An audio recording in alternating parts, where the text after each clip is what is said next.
where I was raised, right? Born in Baltimore, raised in Harrisburg, It's not Pennsylvania. too far away from Baltimore. It's 2 hours, right? Yeah, If well, that. hour and a half If the way that. Hour and a half, right? I drive. But it,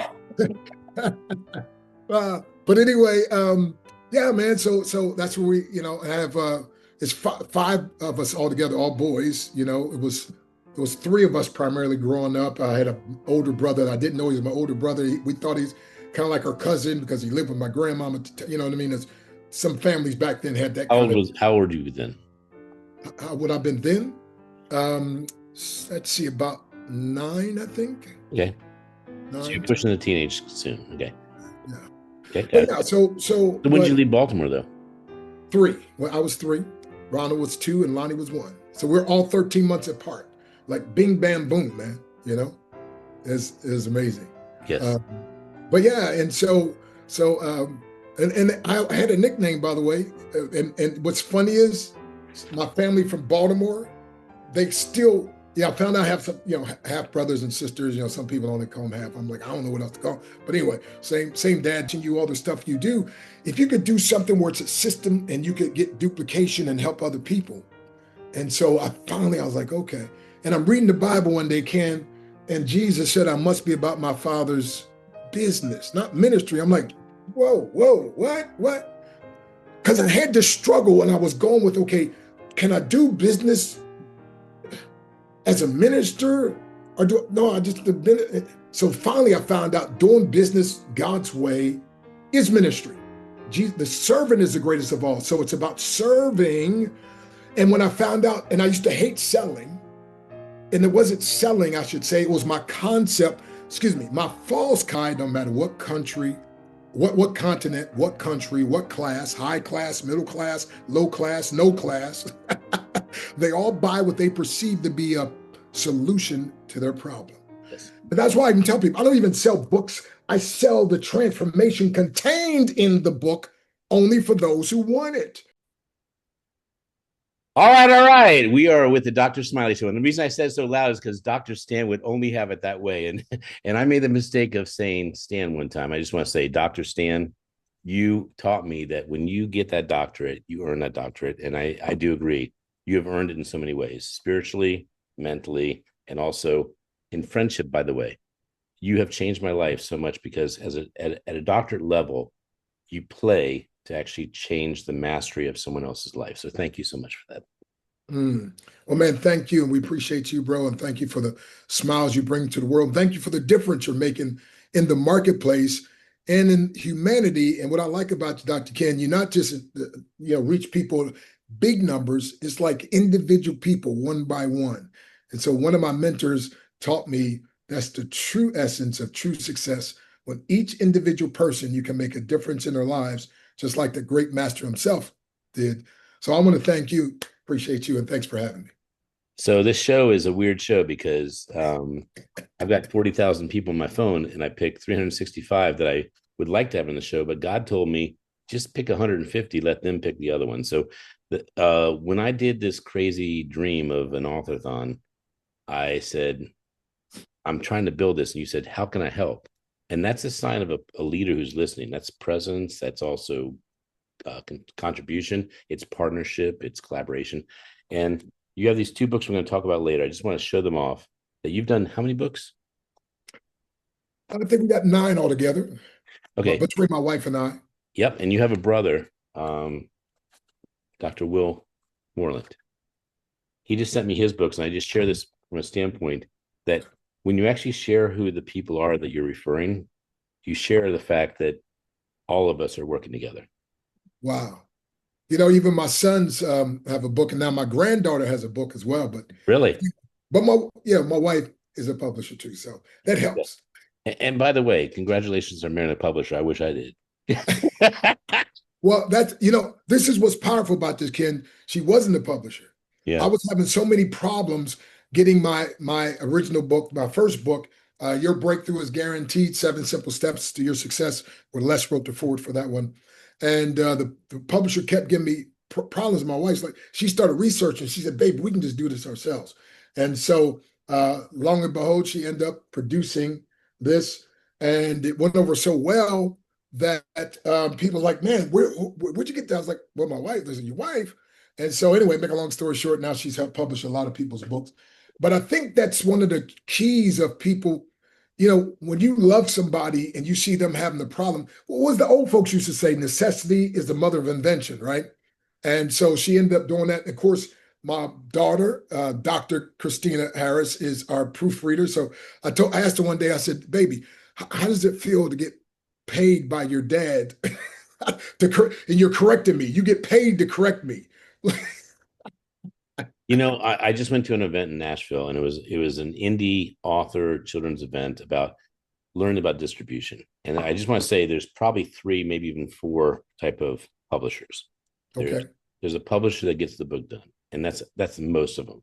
There's the publisher that works with someone like you, and the book will go for the ride because the influencer's there, and the book will not fail. Period. Like that's it. Then there's the marketing publisher, which I like to throw that I could be that person, where it's a relentless push, just like when we do the show, it's relentless that we will continue to share the message. The message will tip like Malcolm Gladwell wants it to.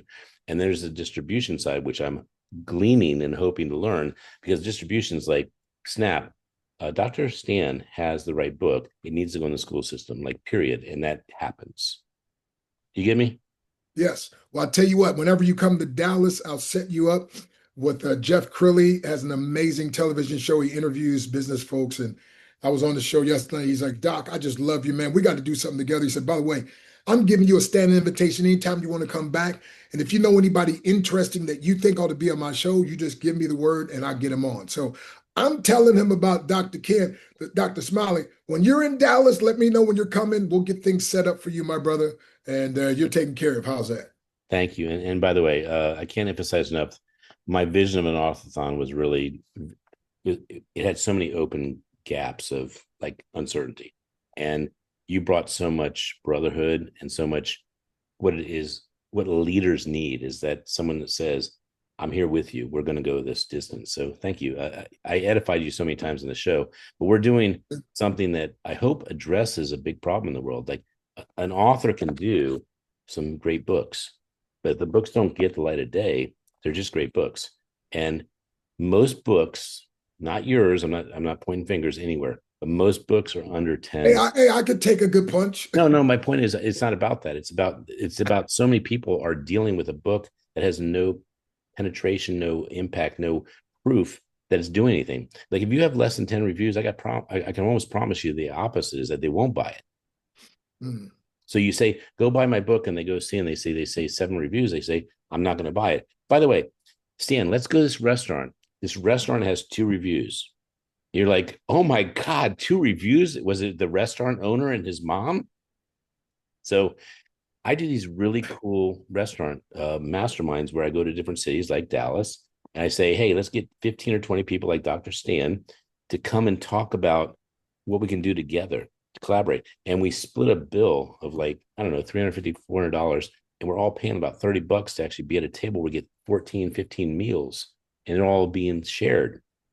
And you changed my life when you introduced me to Dr. Roz, Dr. Smile, Dr. Roz Warfield.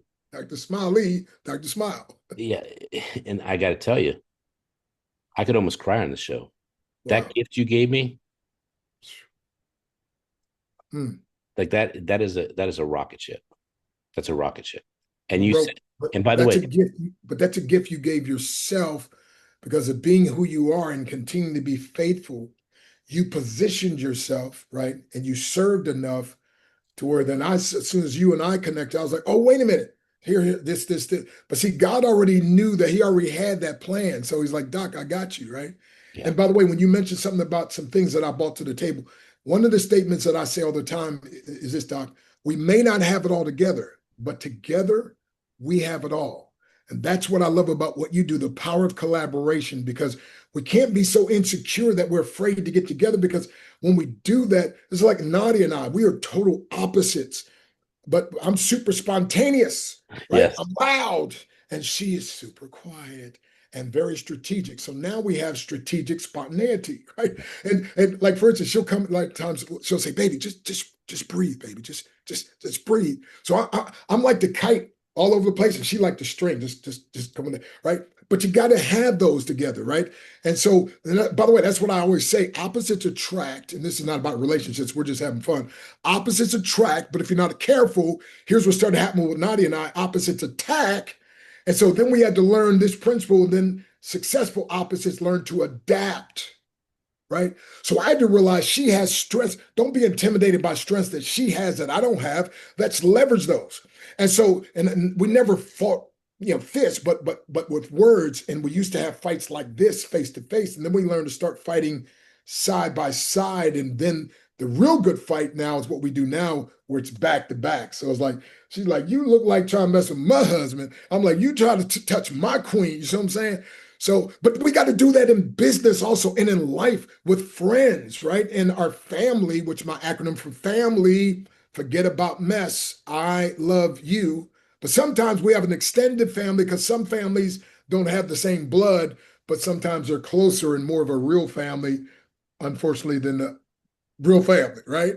So again, sometimes we just have to forget about mess and say, I love you. And you kind of mentioned that to me about an issue we talked about before this, about, the certain things and behaviors of people. And which is another thing, by the way, with Nadia, and again, I don't mean to get this on relationships, but one of the things I told her, it's so powerful being accepted, to be in a relationship where you're loved as you are, just the way you are, but still inspired to be more than you are. So in other words, there's no pressure, but there's this inspiration that says, but I want to be better, right?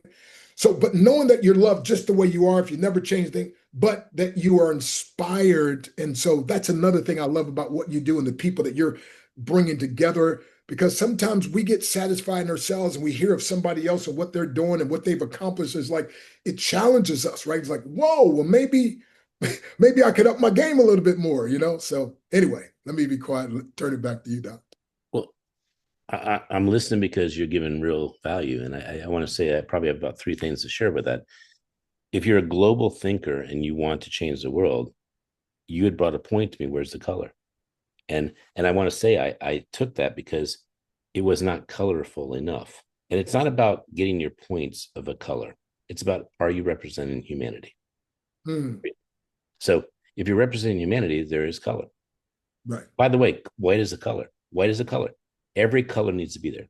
And Hey, I like what Dr. King used to say: you can't play the piano with just white keys or just black keys. You got. God bless you, man. So it's just good to be with someone that actually um, calls you to be not only more powerful, but actually intrigues you into what it is to be more powerful for them. Like that is so my definition of the perfect partnership, which has been quoted and also published, is who I am for you. And I'm going to give it to you. Hmm. When 2 or more people agree in writing or verbally to unconditionally compete to give more than the other, you can't go down, you go up. And when you shoot the partner you love or the person that you said was the partner, you're actually saying that superpower does not matter. And you're Hmm. superpower that actually, and by the way, you embrace that superpower. That's what you did. That's what I love about it. I want to talk about your voice, your tonal quality. You have a tonal quality that's very interesting to me. It's a fighter, it's raspy, and it's conviction, and it's massive amount of it's a massive amount of pastoral. I'm going to bring the crowd. And I want to say something to you. I don't think I've said this one time on my show, Dr. Smiley Show, but God told me at some point I'm supposed to be a pastor, and I don't know when that's going to be. And I don't mean it's going to be in front of a church, but Right. I believe I'm supposed to Shepherd people. shepherd and serve. Yeah. Yes. Love them, lead them with. And your voice has that beautiful raspy, I fought the fight and I want you to fight it with me, but there's truth. There's a lot of truth in the tonality of your voice. And I love how tonality depicts how someone has been or where they are now. Hmm. So have you always had that raspy voice? I have not. That's 50 years of preaching in all 50 states and 28 countries, and So I'm what point speaking did you, 5 times a day. yeah, so what point did it get raspy? You know what's amazing is it's not raspy to me, right? But Oh, so but I but can it's pick up. raspy to your listeners. Well, that's just like I'm not loud to me sometimes. My wife be like, "Why are you yelling?" I'm like, "I'm not yelling. I'm just a little excited, baby." Yeah. But anyway, and I do sometimes it sounds raspy to me, and then but like right now it doesn't, and so I don't know, man. That's I've never been asked it, never thought about that, but I have had several people though comment on my voice, which is it's good. Some people they say that you really you have that commanding type voice, Yes, you do. and some people say because of your voice, I want to listen. Like he's like I don't like preachers normally and ministers, and they said that you were going to be doing this training, but we knew you were a preacher. Like, oh brother, I said, but your voice though was so captivating. I'm like, oh, well, I'll listen to him. So you Oh, know. so what do you say about this comment I give to you? Because I've never said this either. The tonality of voice is the degree of which your integrity lands. Hmm. Wow.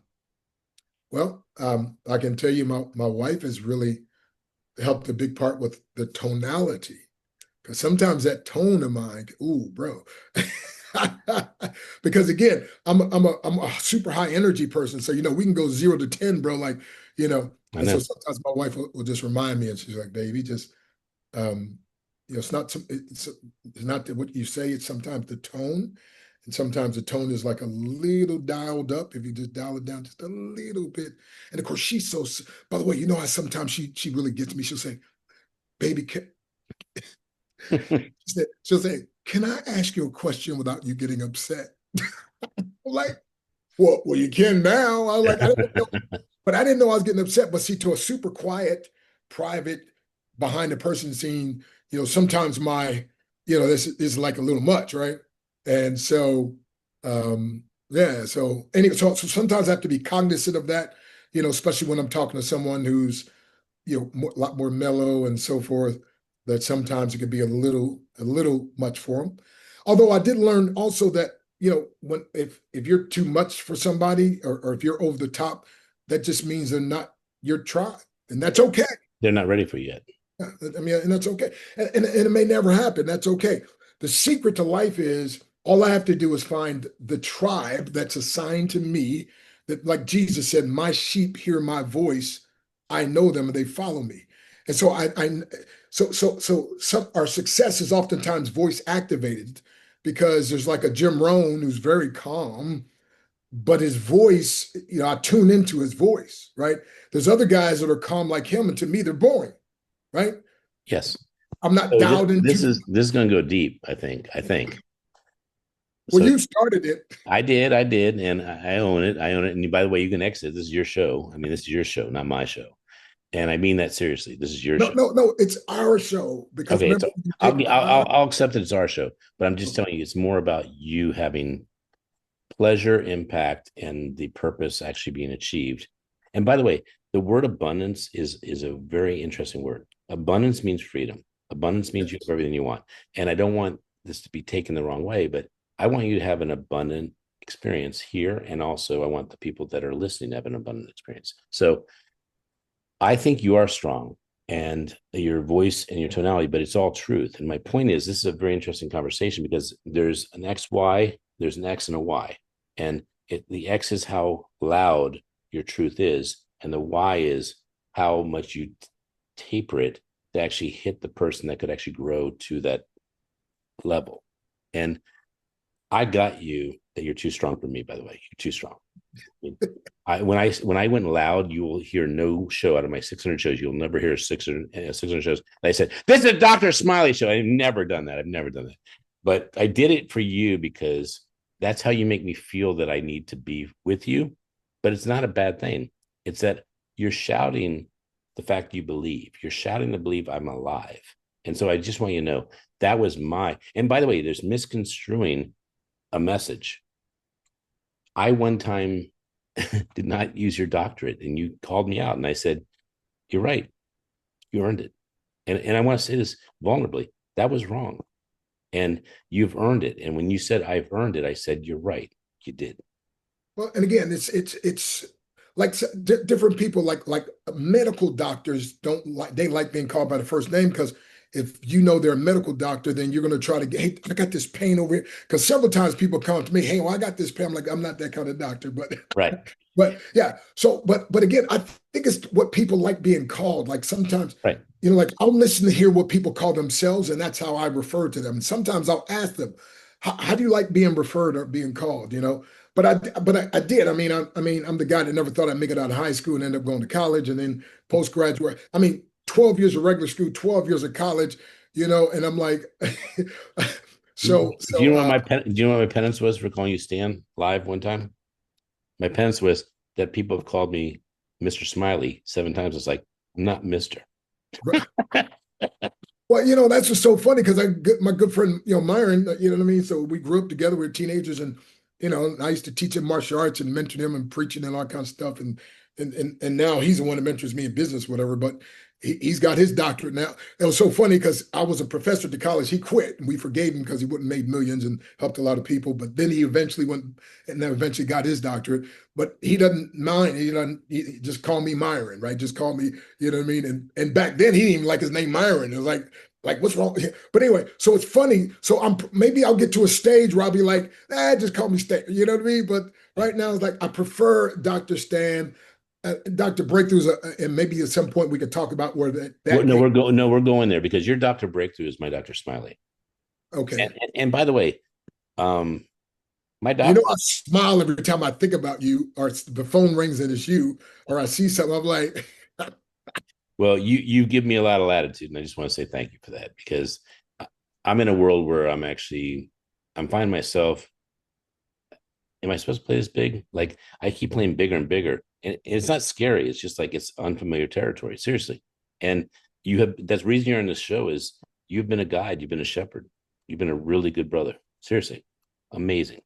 well, bro, I appreciate it, but it doesn't matter whether a person teaches or inspires or whatever, unless the other person is receptive and implements it. So I got to give it back to you because we live in a generation where people are addicted to information, but they seem like they're allergic to implementation.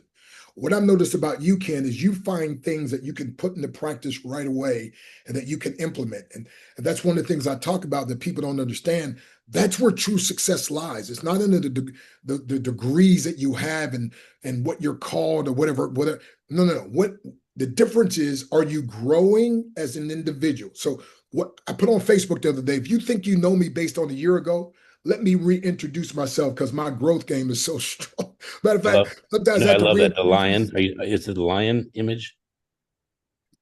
No, I think it was just a post. It was just Okay, the just those. right. I But it love. just You know what I'm talking about though? The one yeah, where exactly. Yeah, with the lion looking at the cat and the lion come right. yeah. So that's about your image of yourself, right? Yeah. But I'm just saying, as far as just growing, and one of the things I love is like I spoke somewhere the other. Oh, at the television show. Anyway, and the guy's like, "Man, I had you like a year ago." He's like, "Dude, like, man, you grow like. I mean, you were good then, but like you're. And again, my thing is not that people say that I'm good, but that they can see that I'm growing and I'm expanding, right? And even my daughters, mentioned to me about, Dad, I can really see because your children, of course, think that you get older and you get stuck in your ways, and even my son, he said, Dad, I would never believed in a million years that you could change in this particular. He's like, and it's happened. He's like, I applaud you, and he said, you've inspired me so much. I was like, man, thank you, son. Well, I have an ABC for you, and then I want to start the show because we've Okay, never started a show so late in the show. okay, We're starting the show in like in 3 minutes for the first okay. time. So, All right. so I got your ABC for you as a marketer, as a downloader of my gift of what it is that I see that would help someone be bigger. I give this to you. You are not just Dr. Breakthrough. You are the ABC. You're Dr. Accountable, Dr. Breakthrough, and Dr. Converter. You convert people into actually being abundant. Breakthrough is actually challenges, as you know. That's getting past your fears, etc. And I think that you are the reason I say this is you have held me into account. Like Wow. we don't know each other that long. And Jesus, you call me, you say, Ken, when are we doing this? And I'm like, no one has called me out like this dude, man. This dude calls me out all the time. And every time you call me out, I actually have to say, It's not about you being right or wrong. It's that it's an enlightenment of he's helping me be powerful. Mm. So thank you. And this is not supposed to be Mr. Praise and gratitude thing. It's about telling people that they can have this too. They can have it because you chose it, just like I choose. When I went to 104 countries, people say, "Man, you're lucky." I'm like, dude, I had $2,500 when I started. So let's Yeah, talk. you should have seen me back then. So you ready to Hey, start the man, show? I always say behind the glory, there's always a story, but sometimes the story is so gory, we don't tell it all. All right. So my brother Stan, Okay. Dr. And by the Stan, way, let me drop one more quick thing, do it. what you just said. And one of the things I teach people that I work with, I was like, look, sometimes what you don't understand, a true mentor, especially a breakthrough mentor, will seem like a tormentor until you become an implementer. Yes. Ooh, let me say that again. I said sometimes a true mentor will seem like a tormentor until you become an implementer, right? And it's like a coach. I mean, a coach is not just going to say, "Hey, you need this." Coach going to check. Hey, we have to sometimes be accountable, and part of I think that is because I keep myself accountable constantly, and I'm constantly working on I myself. was about to correct you. It's not sometimes we have to be accountable. We always have to be accountable. Yeah. And because you are always accountable, you were so soft with others because you want to be forgiving in the fact that there's a process. So I got that. So the show is starting right now. You ready Okay. for? Here we And go. by the way, I've never started the show friggin' 30 minutes later. So here we go. Um, so the show's about who are you? And the reason the show's about who are you is because everyone that finds out who you are finds out you did not have the silver spoon. You did not have all this stuff. You had to create it. And it's a very magical piece. So, with that said, where were you born? What was your childhood like? Awesome, awesome. Well, I was born in Harrisburg, Pennsylvania. Well, take it back. I was born in Baltimore, Maryland. Oh, no way. Are you Bro, serious? my dad was in the Army hospital. Now, and again, I'm going based off what my mom and You them know, said. I'm 20 minutes from Baltimore. Come on now. No, seriously. I was, and I'm always these blue blockers, by the way, help me out when I'm on the computer thing. But I was born in Baltimore. My dad was so I was born in the Army hospital, Anne Arundel County, the Yep. hospital there. Now, unfortunately, mom and dad, dad did some crazy stuff, and so he left. Well, I was three, I think, when we moved to Harrisburg, Pennsylvania. That's where I was raised. Right, born in Baltimore, raised in Harrisburg, It's not Pennsylvania. too far away from Baltimore. It's 2 hours, right? Yeah, If well, that. hour and a half If the way that. I Hour and a half, right? drive. but it, but anyway, yeah, man. So that's where we, have it's five of us all together, all boys. It was three of us primarily growing up. I had an older brother that I didn't know he was my older brother. We thought he's kind of like our cousin because he lived with my grandmama. You know what I mean?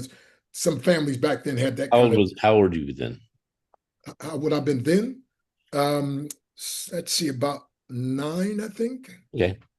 So you're 9, 10. pushing the teenage soon. Okay. Yeah. Okay, But got it. yeah, so So when did you but leave Baltimore though? three. Well, I was three. Ronald was two, and Lonnie was one. So we're all 13 months apart. Like bing, bam, boom, man. Is amazing.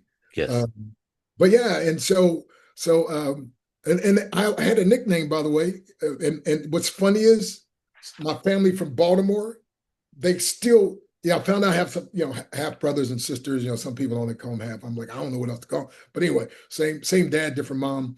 And then I found out, wait a minute, you're the same age as my brother too. Oh, no wonder, because mom would never tell me what happened. But I felt like, wait a minute. But anyway, but they call me Stank, and I'm like, why do y'all call me Stank? I don't stink anymore. So but hey, so now I just I'm revealed so something glad to you're you. not Dr. Stank, by the I'm way. not Dr. Stank. No, no. But so if you get real mad, you can, you know. So, But so yeah, they called you that. Why? Why'd they call you that? bad diapers, man. Bad diapers. So they carried that after three. I mean, that's I crazy. was I was a messy kid, man. Okay.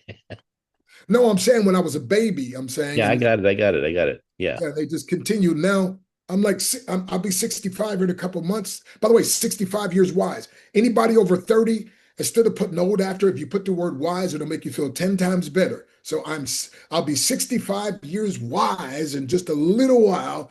Man, that makes you feel good. It does. It does. But You have a big birthday? yes, sir. November 23rd. Yeah, that's not like in a month from now. It's like a little ways. I was getting nervous. I was going to Oh, miss it. no, no, no, no, no. it's a little while away, but the more experience you get, it's like it's right around the corner, right? Like Right. when you're little, it's like, oh man, forever. But now, but anyway, but my life was pretty in turmoil. Mom did the best she could, try to raise the boys by herself, and so we end up in the hood, right? And so it seemed like every time the rent was due, we about moving. I mean, it was weird. But when I was 6 years of age, I was out in the middle of a field playing, and gang of teenage came my way. And you know how sometimes your body gives you like something's wrong.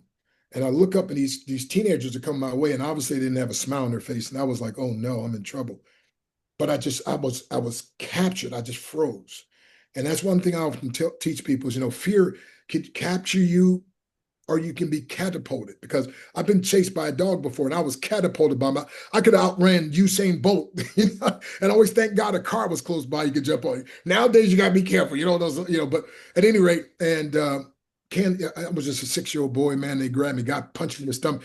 I don't know if you ever had the air knocked out of you, Yeah. but you're trying to breathe and you In can't, sports, right? that's different. Yeah, that's different. And so, man, and they start punching. I'm screaming. I'm crying for help, for mom, for anybody, anything, anybody. And man, I pulverized. Man, I was just a 6-year-old boy, and it would take just one teenager, right? And there was a whole gang of them, and then they actually picked me up and slammed me on the ground, and they started stomping on me like I was an ant or a roach and kicking on me. And literally, I'm crying out for help. I'm bleeding from everywhere you can bleed, every orifices. And that wasn't enough for these guys. They flipped me over on my back, so I'm face up. And if you can imagine, they took a great big old bucket of tar and they poured that tar all over my face. They poured it on my body. Now, thank God the tar wasn't hot, but it was thick. And then they took feathers and they threw them on me and literally left me out in the middle of the field, literally to die. I mean, Who and were the these tar people? wasn't hot, but so I had to Who? keep. I was trying to pull it out of my mouth so I could breathe, and couldn't go through my nose. But somebody finally, I know, found me, rushed me to the hospital, and but that was a Who, very who did this? well, gang of teenagers. I mean, I don't know. I mean, it was just I mean, were they white? no. Actually, they weren't, and that's what's amazing. A lot of times people want to know that, but Well, I want to know that because it's a crazy thing to do to anybody, but it's a crazy thing to do to your own race. That's that to me. well, and again, there's only one race. It's the human race, just different hues. I know what you mean, but here's the thing, though. So, and where I lived, we knew if we did something to a white person, I mean, that we're on that. We know the cops is going to get somebody. Like Yeah. you do it to one of us, you fine. Ain't nothing going to happen, right? And so, unfortunately, that kind of play, and that was right when that roots thing also, I think, and some. So there's a lot of. But one of the things I found out is that hurt people will hurt people, right? Hurt people have never been healed. They hurt people. Yes, But they hurt do. people have been healed, like you get the chance now to help and empower other people. And that's why I'm glad that I was able to Well, go through that since process. we went there and we can go there again in the Oh show, man, come on. but I want Hey, to show this you. is our show. This is our show. This is our show. But I do want to show you something. I'm clear that a race is a human race, but there are subsets of that race that sometimes are ignorant not to know that there is a human race. So Yes. I wanted National. That's I right. published this in my 60th book. I didn't publish it to be clear. I published it to be integral with where I am in my life. Okay. So here we go. We're gonna. This is my 0 page. That's page 1. 0 page. Life is a divine journey if you choose it. Born August 5th, Rhode Island, blah, blah, blah. Birthplace, Earth. Race, human. Politics, religion, love. And I say that to you, sir, because you already know that's who I am to you. But Yes. I do want to remind the audience that this is a conversation of like, how much do you want to elevate the fact that you are belonging to something that's a miracle? Mm, wow. Well, and where I lived, like across the river was the West Shore. We called it the White Shore. But I remember my brothers, we didn't know. We was like 10, no, 11, 10, and 9. We rode our bikes. Yeah, we ended up riding over there. And man, people came out after with crowbars and baseball bats, calling us, of course, all kind of crazy names, and literally came after us. And man, we shifted into high gear. And my youngest brother just barely got away. And the tragedy of that was, Ken, was like, we're like, these white people, man, we wasn't even doing nothing to them. So wait till we see another white person. We're gonna get them, right? And so, and I tell people all the time that thing goes back and forth and back and forth, and somebody It's a has pendulum. Yeah, It's a and pendulum. somebody has to And by the way, stop. it's a pendulum of love or hate. But somebody has to stop and realize, these good white folk, good black folk, bad white folk. I mean, there's good and bad to everybody, right? It's individual thing. It's not just. As a matter of fact, I'll be honest. For a while, I thought I couldn't be successful because of the color of my skin. I mean, I don't know. There's at least two times as a 8-year-old and I think it was 10 where policemen had me get in the car, tell me to sit, lay down, and took me down to the police station. I mean, it's like what what am I doing? Like I was walking while black, some little kid out. And I one time I asked a white kid, "Hey, do you have a nickel?" Back then we had penny candy. Yeah, you okay? People listening to this may not know penny candy. Yeah, actually penny And there candy. was something you could do with a penny. I know. But anyway, and so it was like 10 minutes later, these police pulled up and said, get in the car and took me down. Anyway, my mom had to come. I mean, it was crazy. But So and then on television, I never saw anybody look like me that was succeeding and achieving, you know what I mean? And so I kind of thought, well, man, maybe if I wasn't black, I can be successful. And one day I heard a poem that helped set me free. And it goes, fleecy locks and black complexion cannot forfeit nature's claim. Skin made different, but affection dwells in black and white the same. Rise so tall as to reach the pole, to glance at the ocean at a span. I must be measured by my soul. The mind is the standard of a man. And all of a sudden it dawned on me, it's not the color of my skin, the texture of my hair, or where I grew up, but rather it's what I put in here. So what I teach people is what you put in your head that affects your heart is also going to determine what comes to your hand. And if you want more coming to your hand, you got to put more in your head that affects your heart. And so years ago, I mean, when I became a Christian, by the way, in the church that reached me, the pastor, it was a white church, 16 miles away, and he said, we send missionaries to Africa. He said, what about the African Americans that live down in the inner city? Now here's what you got to get, Ken and Doc. They came down knocking on doors, and the guy says this. So it's a man and his wife, Bonnie and Charlie Steve's young teenager, Bill Ruppel. Bill says, man, it's a bad neighborhood. It's starting to get dark. We got to get out of here, right? And Charlie says, well, I feel the light of God to go to one more door. I do want to ask you a question. It's backtracking about 5 minutes, right? You were, I mean, is it tarred and feathered? Is that what you were? Tarred, real tar and real Tarred, feather. a little bit of feather. So my face was pushed into crap.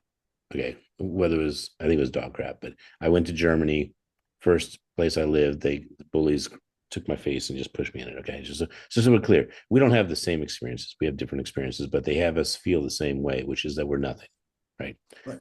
And so, Yes. and the reason humanity is a human race is because it didn't matter who did it. It's that I felt it for anybody. Right. So, But man, the guy says I feel led of God to go to one more house, and my house was that last house, man. And what these people are showing me that God, see, my whole life I thought, see, my dad never came around, never called, never sent mom a dime. I've been verbally abused, sexually abused. One of my mom's boyfriends used to beat me with a steel choker chain for a dog, and of course, obviously being told, you dumb kid, you never amount to me. And so I was like, matter of fact, I tried to commit suicide on 2 occasions before I was even 12 years of age. I guess they say unlife myself, whatever. Unlife. But what I'm saying is because I had no hope, and I just thought, man, I'm just nobody. Matter of fact, I was on a television show the other day. The guy says, "Tell me about your dreams when you're little." I'd never been asked that before, Doc, and it dawned on me. I was like, I never had any dreams.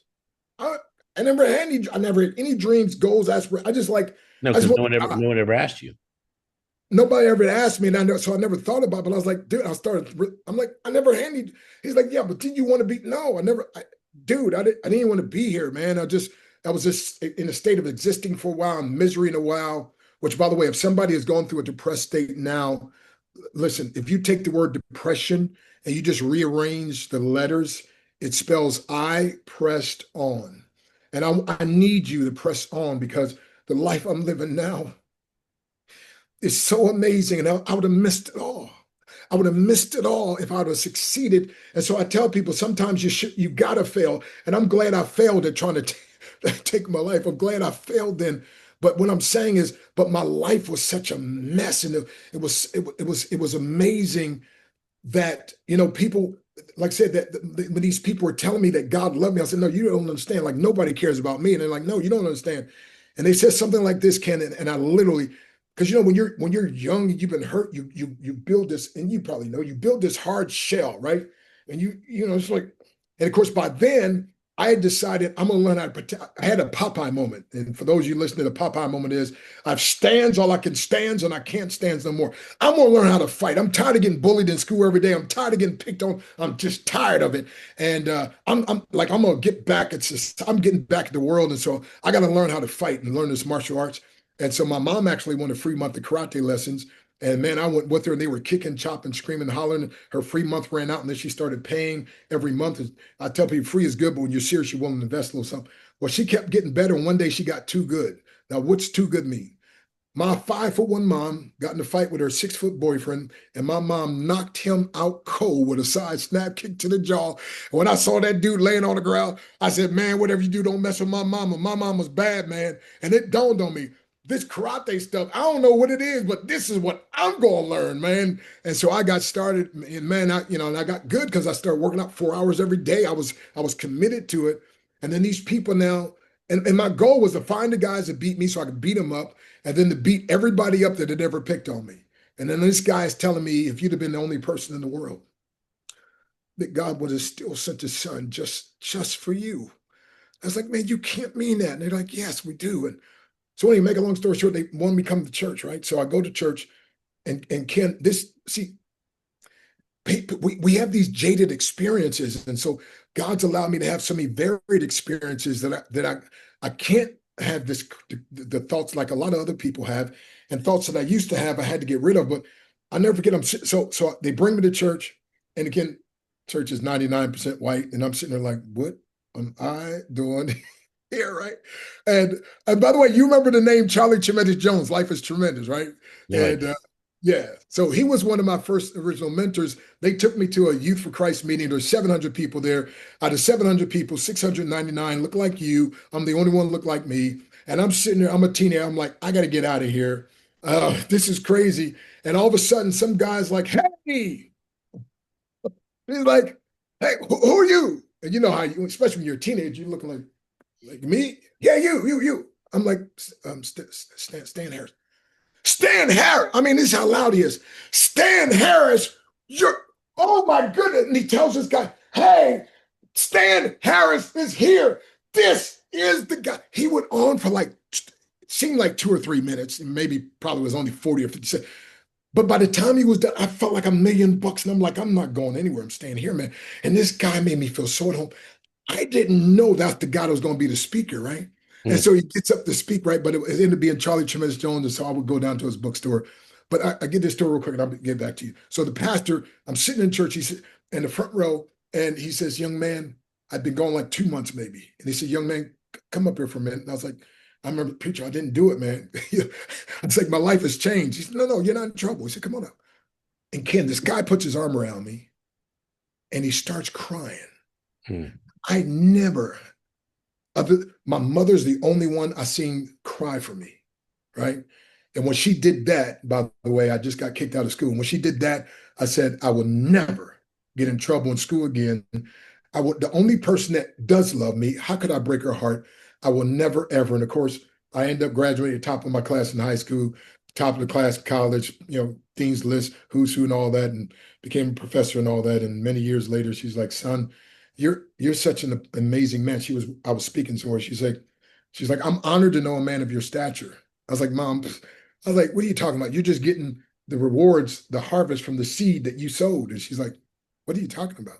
So you remember when I was little, I got kicked out of school and I came home, you were like, boy, she started off at first like a regular, and you didn't grow up with a black mother, so you don't know. She's like, boy, I'm trying to raise y'all without a man. You about to drive me too early. And then all of a sudden she stopped and she started crying. But she said, but I know one day you're going to make me so proud of you. I said, when you said that, Mom, I said, it penetrated. That was a seed that dropped in my heart. And I said, and now this is the harvest from the seeds that you planted. And so now this pastor's about to do the same thing. Got his arm around me. He starts crying. So now guess what? That hardness I got breaks down. And he says, people told me they don't want me bringing people to this church if they're black. If this young man is not welcome here because he's black, he said, if he leaves, I'm leaving with him. It's the pastor of the church. And I'm like, no, don't risk your church for me. And he said, young man, this ain't my church. This is God's church. And he said, everybody, I don't care what color, what nationality, whatever you are, if you behave, you're welcome here. And he said, so I'm telling you, he said, I got letters from people saying that they don't want me bringing black folks here. They'll burn my house down. He said, folks, you might as well burn my house down because I'm going to do, God told me to preach this gospel to every creature, every nation, every ethnic group. And so he says, so again, if he has to leave, I'll leave. And if you're going to burn the house down, burn it down now. And I was shocked. I couldn't believe a man was able and willing to do that for me.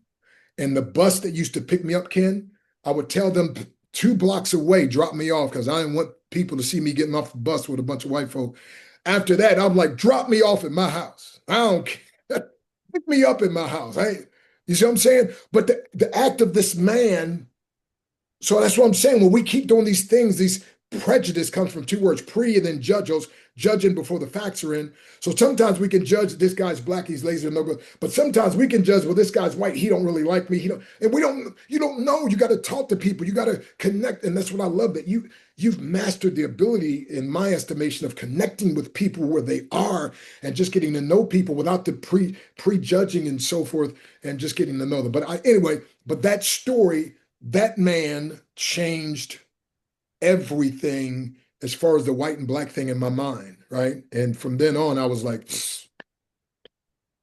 thank you for that comment and that deep dive. Okay. But I want to say, for me, it's not about the connection. It's about the believing someone could be so powerful that they actually step into it. It's a completely different arrangement. I've had people that told me that I will bleed for you, or I'll almost die for you because you're the only person ever believed in me. So let me be clear. The connection is actually wanting to see the best in someone. So color aside, it doesn't matter. I mean, I've had everyone. I had 45 guys working at the DJ company, Absolute Entertainment. You want to hear the funny thing? The 4 black dudes that worked in my company, they did the Led Zeppelin, Hardest Rock, and the white dudes that were at the very top of my tier, they were crushing with hip hop. And I said, please do not judge. These guys can tear it up. Wow. Wow. But you know what? I really wish that everybody in the world would be able to have an experience with somebody that looks different than them, that grew up different than them. That's, you had the Chinese against Japanese. It's all this stuff, man. The men best. against I'm going to women. cut in. I'm cutting in, Stan, because this is you're firing me up too much here, man. And by the way, thank you for this fire up. I have a quote, and the quote is, to end discrimination, travel. Exactly. That's another thing. Oh man, people in America have no clue. Once you start traveling internationally, man, it's like say, you're right, it's a world changer.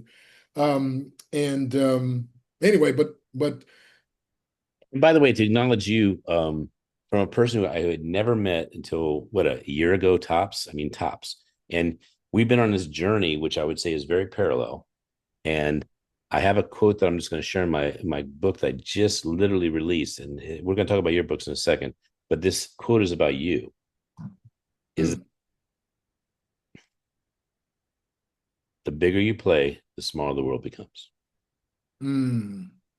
Because that's what you talk. I said this name, and this name, and you go, oh, hold on, Ken. And you sent me that. You sent me a photo of Jim Britt. I mean, it was Rome. Yeah. William E. Bailey. I mean, and I was like, okay, I'm with my people. And what's funny is you were with your people there, but I saw that I was safe and I was going to be blessed and blossoming because of you knew who my people were. The people that you want to be with are people that want to change the world, and the people that change the world change it with love. I mean, that's the only weapon they use. That's the most powerful force in the world. Yes, and that's the thing that really matters. Mm-hmm. Yes, indeed. And the show is not over. So let's talk about these books. Okay. I don't know which order you've written several books, first of all. I love the Kingdompreneurs, that's the latest one. Yeah. And by the way, Absolutely the best title. I say this with total respect to you and your wife. I highly recommend you get something that's more of a matte finish.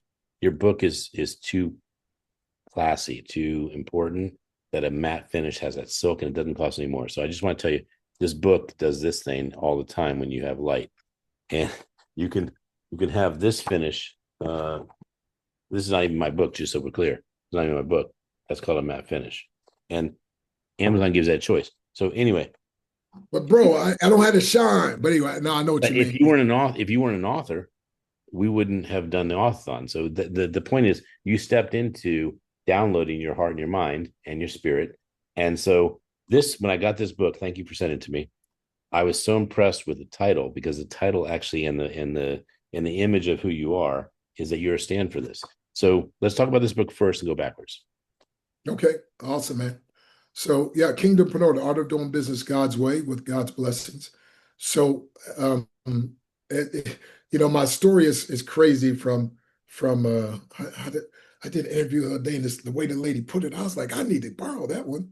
But I think she said from how did she put, from being bullied to black belt to Bible to breakthrough.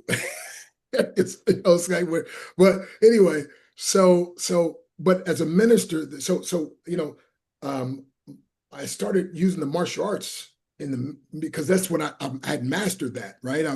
And so I started, because that Ken, that whole thing about, you're not gonna believe it. I was a 15-year-old teenager, and I remember saying, if this is true, the whole world needs to know about this. Like, I was like, if y'all. So I said, Lord, I don't even know if you want me or need me, but I just want to go tell the whole world about this. I want to go there. I mean, everybody. I mean, I just think this would change everybody's life, because that's the thing that healed me, realizing that, right? And so I started, my pastor, like when I was 16, he's like, hey, I want you to pray about, giving the testimony at the church and doing a demonstration. And I was like, dude, I didn't grow up religious at all. I said, man, I'm a martial artist. Whatever the sensei, that's a Japanese teacher, word for teachers, whatever they say, we do. So you tell me what you want, I'm doing it. And so he said, yeah, I think if you do it, break stuff up, kids will come for and I did that. And of course, and a lot of people came, and a bunch of them wanted my contact information. Said, we want you to come to our church. We came from, and so I was like, Pastor, he said, man, God's opened the doors. And then it dawned on me. I remember I said, yeah, go. Well, anyway, make a long story short, I start traveling, preaching. I'm blessed to preach in all 50 states, 28 countries. Everywhere I go, people say, man, with your energy, man, and your ability to lead people, like if you did business, you would crush it. And I was like, no, I just love people. I just want to serve people. Like, I don't want to try to make stuff off people, because in my mind, I had this wrong concept, right? And so God used one of my friends to help me, because he's like, man, dude, I'm paying like thousands of dollars to go to seminars. And he said, bro, you do naturally what they're teaching us to do. He said, I'm telling you, if you did business, you would crush it. I'm like, dude, I'm not trying to crush business. I'm trying to reach as many people as I can with this gospel, with this good news, with the message of God loves. And he says, but don't people need to know how to live, though? He said, I mean, all you do is you're going to just help people on Sunday or and Wednesday or whenever you preach a revival. What about, he said, do they spend more time in church or out of church? I'm like, well, out of church. He said, okay, so you want people that don't have integrity and don't really care about them to have the greatest influence over them and teach them how to make a living in a jaded way versus, he said, what if you could do it and do it with your integrity and teach them good godly principles? If you could teach them how to make money in an honest way. And then he said, by the way, they can have more money to come to church. He said, but bro, you're not even duplicatable. He said, man, my head spins just watching you, all the stuff you do. If you could do something where it's a system and you could get duplication and help other people. And so I was like, okay. And I'm reading the Bible one day, Ken, and Jesus said, I must be about my Father's business, not ministry. I'm like, whoa, what? Because I had to struggle, and I was going with, okay, can I do business as a minister? Or so finally I found out doing business God's way is ministry.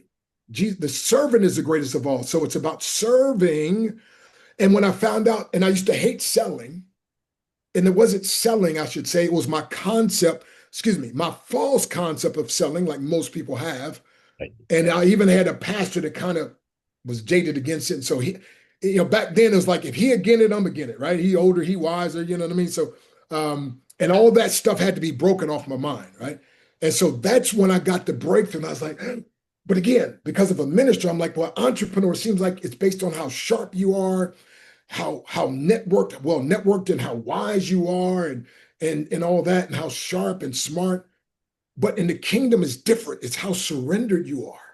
And so it's based on you depending on God's power. Zechariah 4:6 says, not by might nor by power, but by my spirit. So if the power, so it's like even like this microphone here that I'm not even using, but but it's not this, the power is not in this, it's when I plug it in. And so I was like, man, and I've learned how to do what I do as a minister, being plugged in, that God's power will flow through me. Well, now if I just do this in the business arena, understanding that business really is serving people. And as a matter of fact, I wasn't going to do this, but Ken, like you said, this is our show. By the way, folks, if you take the word I and take I and turn it into we, it'll take the word illness and turn it into wellness. Ooh, I dropped that one quick. So that's why it's our, even Jesus said, when you pray, say our Father, not my Father, right?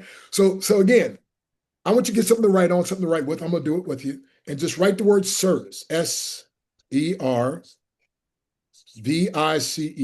Okay. So service, Servivice. This gave me a crazy, this gave you a breakthrough. So service, right? Now take two vertical lines and put it through the S all the way through. And then take one vertical line and put it through the C.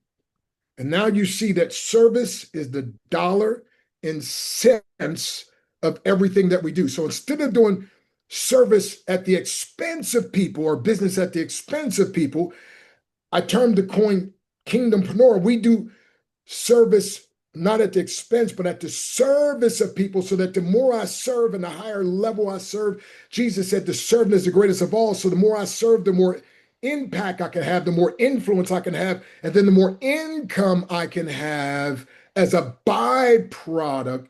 And it's all based on integrity. And I realize that in the Greek, literally, the word sell is service. And literally, you're not going to believe this, Ken. Myron Golden bought me a book for Christmas. Way back then, we were 17, maybe I was 17, maybe, yeah.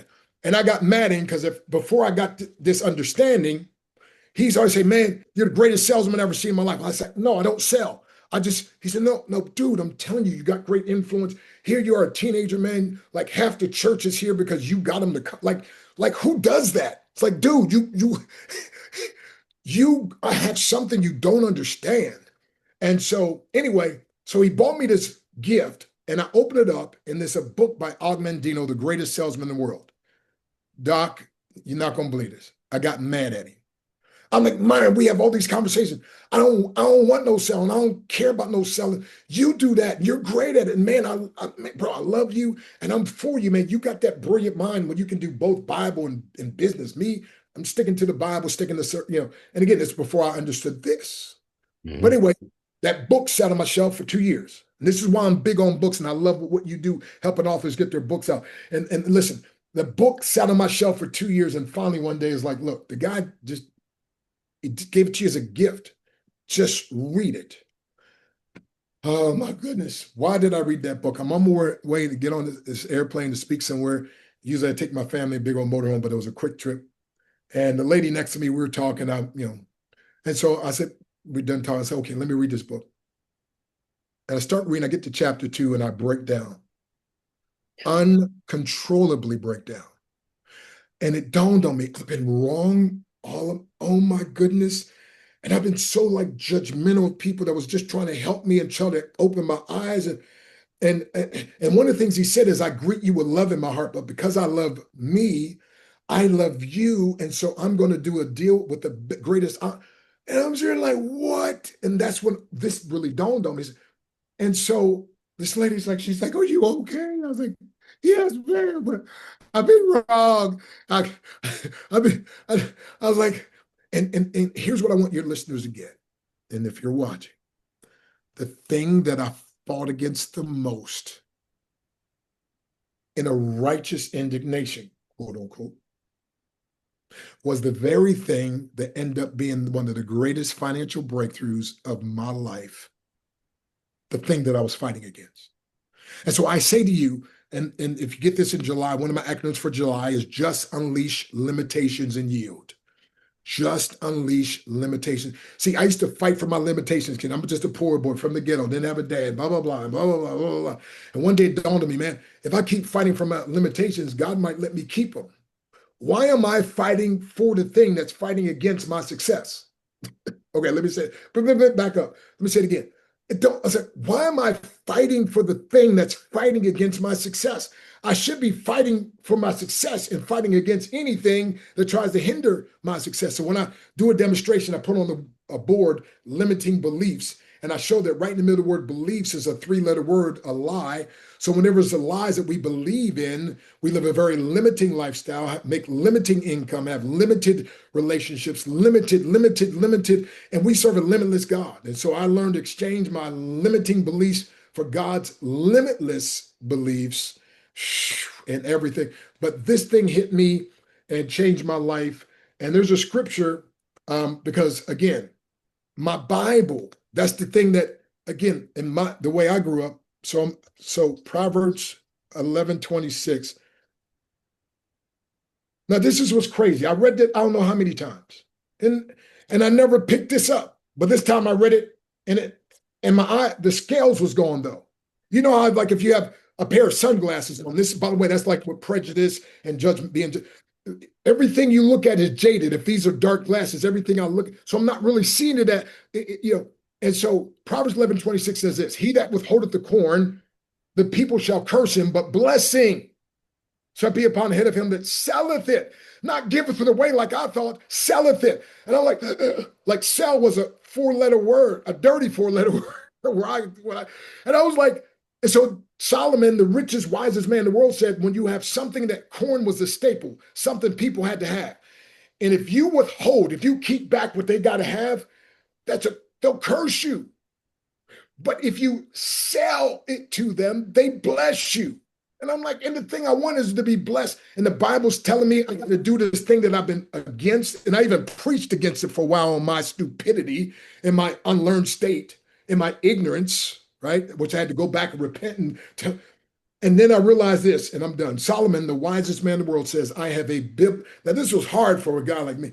I have a biblical and moral responsibility to sell something of value to people that are value. Wait a minute. If it's not valuable, can't sell it. And if I don't value you as a person, I can't sell it to you. But if I value you and I have something to value, I have to sell it. Just like Joseph sold the corn to the people in Egypt, the grain, and they blessed him for it. If he'd have said no, they'd have cursed him. So, man, that was, and if that was too much for you, I apologize a little bit, not too much, but that is the heart of me right there. You can't apologize for that. First of all, if you don't understand sales as service, then you're missing the point of what sales is.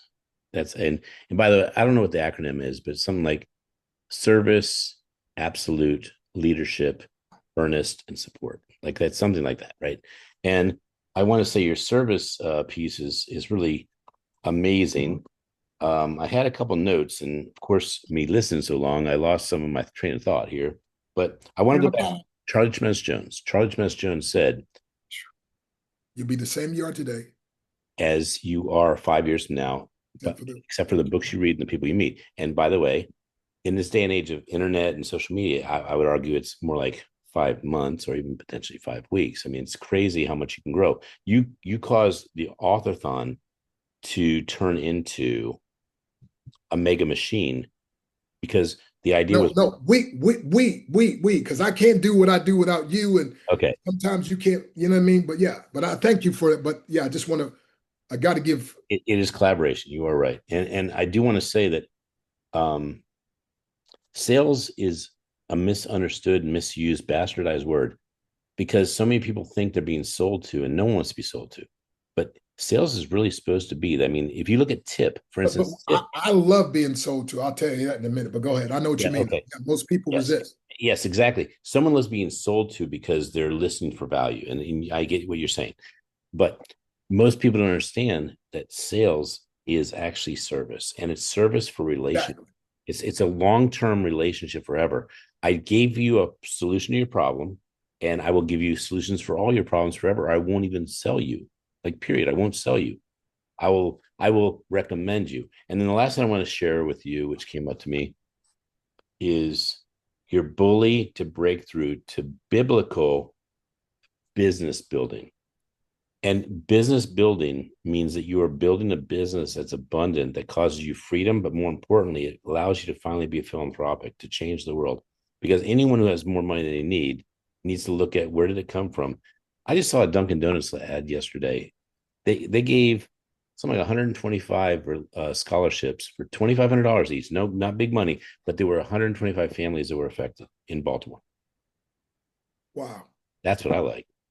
Well, see, and that's my theme of being a kingdompreneur is making I know. money for ministry. Like Yeah. people with in ministry, like you said, is serving. So money is a multiplier. Money, if you're good, you can do more good things. If you're bad, you do bad things. But I've been rich and I've been poor, and rich is a whole lot better than being poor. I mean, I was with Zig one time, and he said this. He said, which by the way, Charlie Tremendous Jones is the one who mentored Zig when Zig became a Christian to do it with in biblical way. But Zig said, I think he said he got it maybe from Rita somebody. But anyway, he said, but money's is kind of like air. You just feel like you're gonna die without it. But Doc, the other day a guy said 10 things money can't buy. And he was so proud. And I said, man, you're exactly right. That's so powerful. But you missed one little key part. And I said, those same 10 things being broke can't buy either. Right. So, I tell people I've been rich and I've been poor, and rich is a whole lot better than being poor, because when I was poor, people said, would you pray with me? And I can pray for them. But when I'm rich, it's like, pray for me. And then, like one guy, and God spoke to me and said, okay, take him to the dealership and get him a car. Well, praying with somebody's great. I'm not taking away from that, but the Bible says, but you can't say be you warmed and filled. But so, okay, but to be able to say, okay, now let's go down, pick out the car. Okay, here you go. I'll pay for it. Here's the keys. Like what?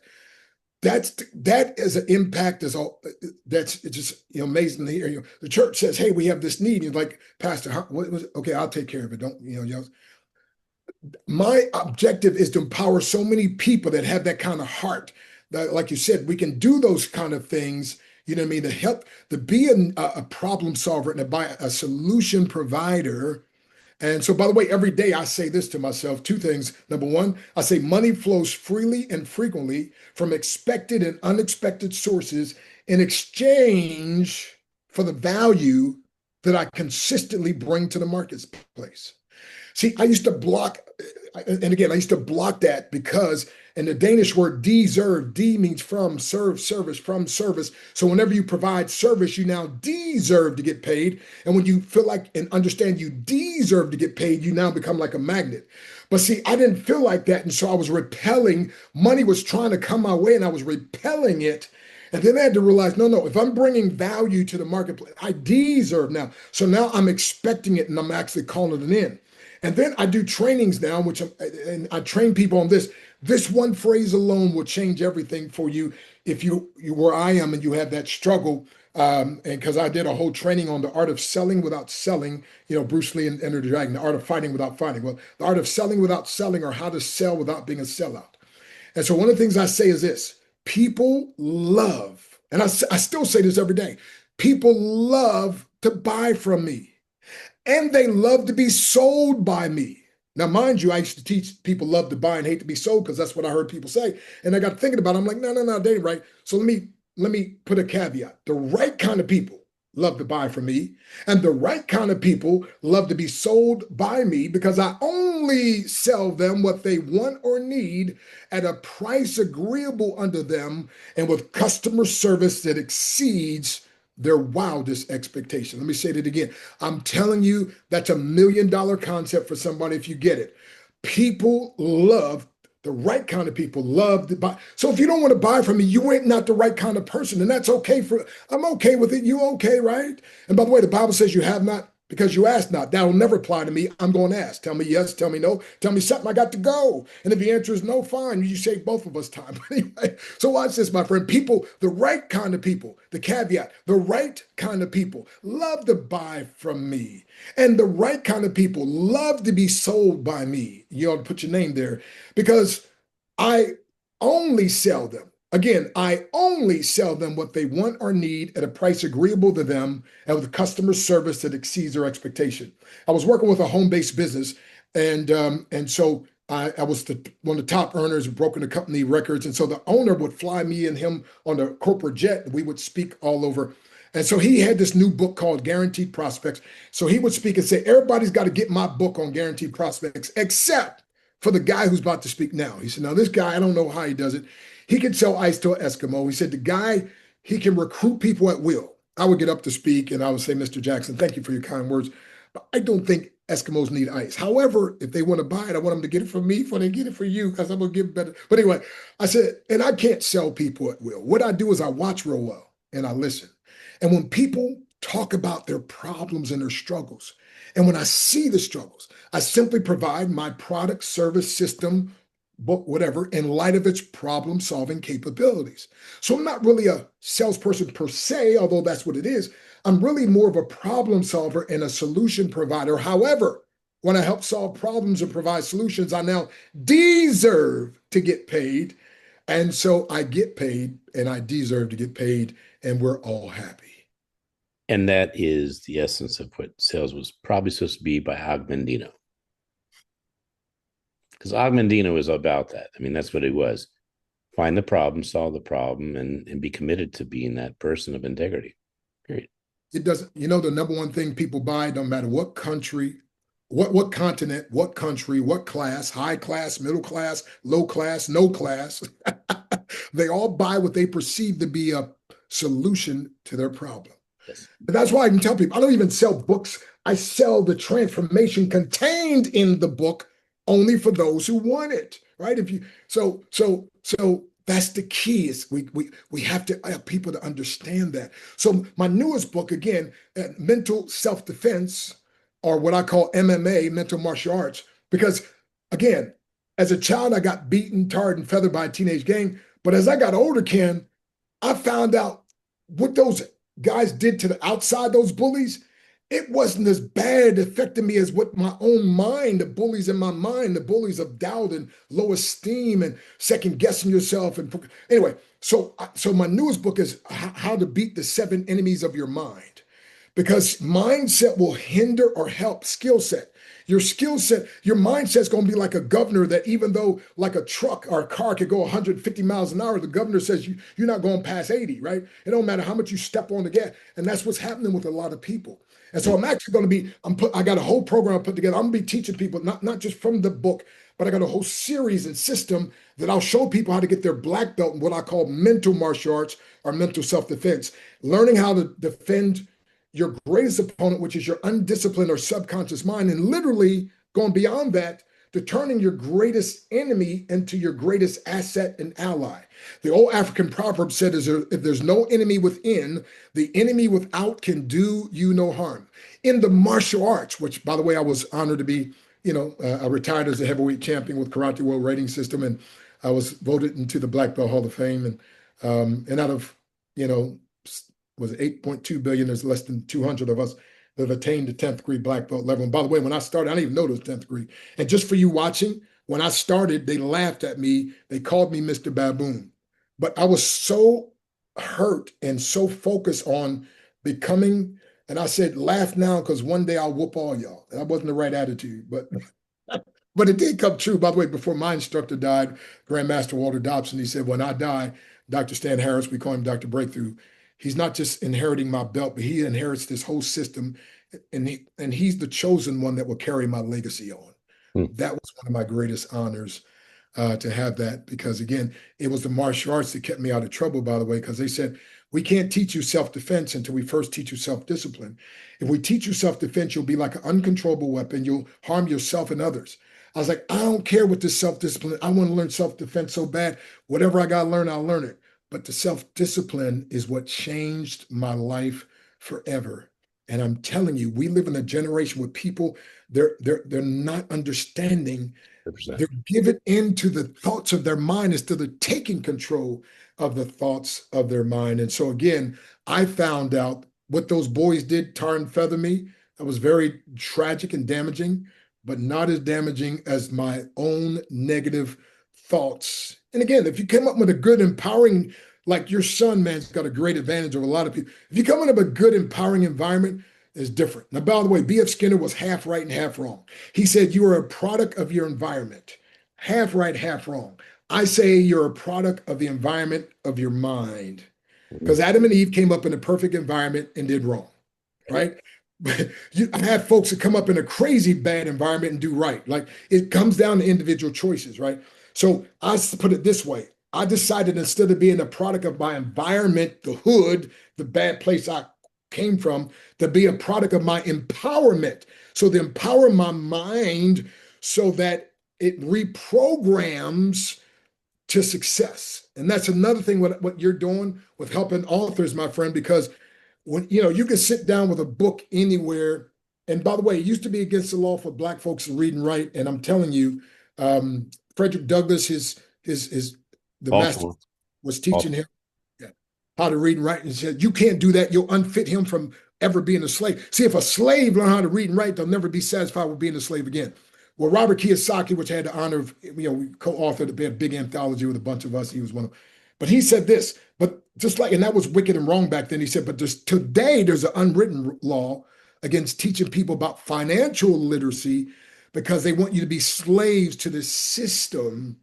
And so, so what I tell people is, just reading is so powerful because, and I listen to a lot of stuff, watch a lot of stuff, but there's nothing that replaces reading because it makes you think. And also, it's going to help you with your vocabulary. And Jim Rohn said it best. They did a survey and they found out those who are incarcerated, most of them had a vocabulary of third grade, you know. And so he said the higher the vocabulary. But again, there's something about reading. And by the way, all these books I would read and still read, these people were taking my, back then I call them little peon thoughts, and was bringing me up to a crazy level. And what happens, I started adopting their thoughts, and then their started influencing me. And I used to quote people all the time. They was like, is that all you know how to do is quote people? And then one day I heard it because I was about to stop. And one day I heard a quote that says, he who does not quote will never be quoted. And now in my circle, I'm one of the most quoted guys out there, but it started off me just quoting everybody. But the more I quoted those guys, then it started rubbing off and I started saying, oh, wait a minute. And it made me think about this and it made me think. And so even when and I love book on audio, but I always go back to the physical book. I'm like, oh man, I write something down and it makes me think about this. Oh, and then this over here and and this over there. You know what I mean? So, and then I'm giving my acronym for reading book, but let me be quiet for a minute, let you say something. No, if you want, I have a couple things to say. One is quotes are actually one of the best ways of layering your book. And I did a quote with Mark Twain. He doesn't know it because he's not alive to approve it. But he said the two most important days of your life are the day you were born, the day you found out why. And I did a mix. I did one of those DJ things where you put a quote inside a quote. And I said, there's a third one. It's when when you do something about it. There you go. And well, I did a similar thing with Charlie's quote, right? Because he's in heaven now. So I say, you'll be the same yard now, a year from now. Of course, I may have to adjust to 6 months, right? But you'll be the same yard now, 6 months from now, except for the books you read, the people you meet, the seminars you attend, whether online or offline, and most importantly, the principles that you implement. Yes. See, we didn't go to martial arts speaking. We didn't go to martial arts lectures. We went to martial arts practice. That means they showed us what to do, and we had to do it over and over and over again. And then we even had to do it after we thought we knew it, right? And so people are missing out on this, but it's called mastery. And that is, you got to do it over and over and over and over and over and over and over again. That's where transformation really takes place. And then you own that thing, right? So there's quotes that other people said, but I lived it so much now that I own it. Like it's mine now, right? And I bring life to that person who's quoting people like, I see that. I see, anyway. But books, books, breakthrough obstacles, optimize knowledge successfully. That's the real power of books. You met Breakthrough obstacles. have you met Barry Shore? The name said, oh no, but I saw him, your mentor. I saw So him. yeah, he's the acronym king. I I mean, know. you're crushing it, but I'm telling you what, he wrote a whole book on acronyms like hope, I hold our got one pain coming in, out. smiles, see miracles in life every second. But I want to say something to you about your point of your environment, because Sure. your environment being the hood, your environment being the basically Empowerment. the hood on your head, hood on your Right. head. And one of my favorite stories, and I took this to PG County, and since you're a Baltimore Harrisburg guy, Come on now. PG County's got a not exactly the best experience for teachers. I'll just they lose about 900 teachers a year, just roughly. That's a lot of teachers that's a lot of teachers to recruit back into a system that's broken. But I taught my kids two things. I said, one, excuses are for losers. Stop making excuses in your life. Just deal with the fact that you have a problem and we have to address that problem and let's fix the problem, get past it. Okay. Like if your dog ate the homework, get a new dog. And the second one Or was, redo the homework. yeah, exactly. Like it's not that big a deal. If your homework took an hour to do, then it's one more hour you got to do it. And the other one, and thank you for that part, by the way. And the second part was Dr. Ben Carson. He's in Baltimore. He Yes. he went by. I mean, he's not there anymore, but he went by every single person that could possibly be a person that would get the job because of color, because of all this stuff. And he loved classical music, and he was taught to read by a mother who did not know how to read. She said, "You know it, learn it. Like I'm not going to give you the answers."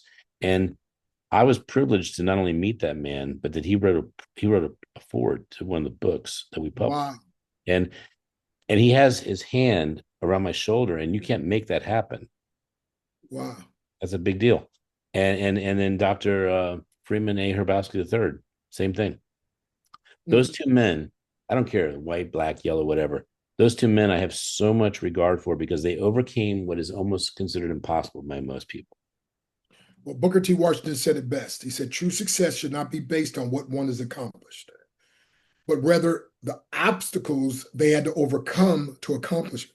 So he said, if you take two people that accomplish the same thing, but the one had to go through more obstacles, that one is way more successful than the other one.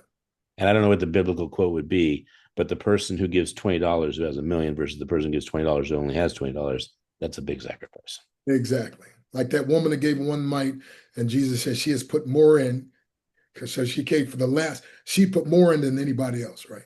So, so we don't go over 2 hours. So tell me what else you okay, want. no, well, okay, books, and then read. So books, break through obstacles, optimize knowledge successfully, and then read, receive education, answers, distinction. Read, receive education or empowerment, receive education, answers, and distinction. So I'm telling you, folks, this thing. So Charlie said it best. He said every leader is a reader, but not every reader will necessarily be a leader. But every leader is a reader, right?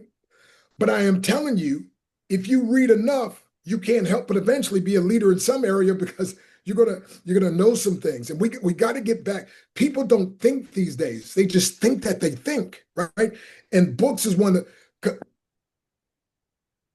my sons. I was telling them the greatest thing you can learn to do is to think, right? To think, right? To shut all this stuff off and just have time to think about things, contemplate things, right? And so when you want to have influence, see, people can tell when you're talking to somebody who's a thinker versus somebody who's just a parrot. And again, I started off just being a parrot, so I'm not putting shade on that. I was just parenting because I ain't had nothing. Which, by the way, that's my main message. In case we don't never get to it, every master was once a mess. Therefore, every mess can one day be a master. I just And want to whatever, interject. There's a whatever third mess. thinker. There's a Yeah, third thinker. yeah. Well, right, exactly. There's a stinker thinker. Well, Zig said, get rid of your stinking thinking, right? And I say Exactly. exchange it for breakthrough thinking, not just positive, no, breakthrough thinking. But anyway, every master was once a mess. Therefore, every mess can one day be a master. Whatever a mess or a mediocre person becomes a master, you now have a message that if you market to the masses, you'll make money. and oftentimes millions, my friend. So, but And again, I we're was not just a done. nobody that We're not God done. anointed me into a somebody, and I'm telling everybody he can do the same and a whole lot more for anybody. Yeah, and that sounded very conclusive, but that's not done. So we're not done. We're close. We're close. I just want to say thank you for bringing up a person I bring up almost in my first slide of my show, which is Charles Minnis Jones. And his daughter said to me something I didn't know about him. Like, this is inside information. And I have shared it a couple times on shows, but I want to share it with you and the audience. Is he used to go down the street, and this card here means everything to me, as you know. He used to go down the street, and whether someone was smiling or not, he'd say, "Thank you for smiling." And I just love that greeting. What a greeting. Because they would either say, "I got to check myself," or they'd say, "Thank you." Like, and they would start smiling the second he did it. He caused it. Oh yeah, he was so incredible, And so he was in your generous. area, wasn't he? Harrisburg area? Yeah, well, actually, his bookstore was a little south of Harrisburg, but a Okay. little. But yeah, I used to go down there all the time, man. And you can never leave without buying something. I mean, the guy was the greatest master of truth. Matter of fact, Meyer and I would go down sometimes. He just start kissing the book and hugging it. And so now this dude's in his 60s at the time, right? And Yeah. I'm like, Charlie, what do you do? He said, you want to know why I kiss books and hug them? I said, why? He says, because people think they're sex books and they buy them every time. But serious though, he told me, he said, no, I am telling you the truth.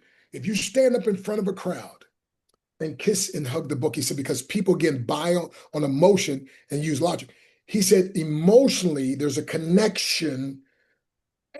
And so I didn't know much. I'm like, this guy. So I just, the next place I spoke, I was like, oh man, I'm like, the beauties that are in this book. And man, it like almost doubled the book sales I had from, I was like, what in the world, Yeah, right? it's called intention. So, but anyway, yeah, so he's just amazing. And So, he's one of the true greats, man. It's just, oh yeah.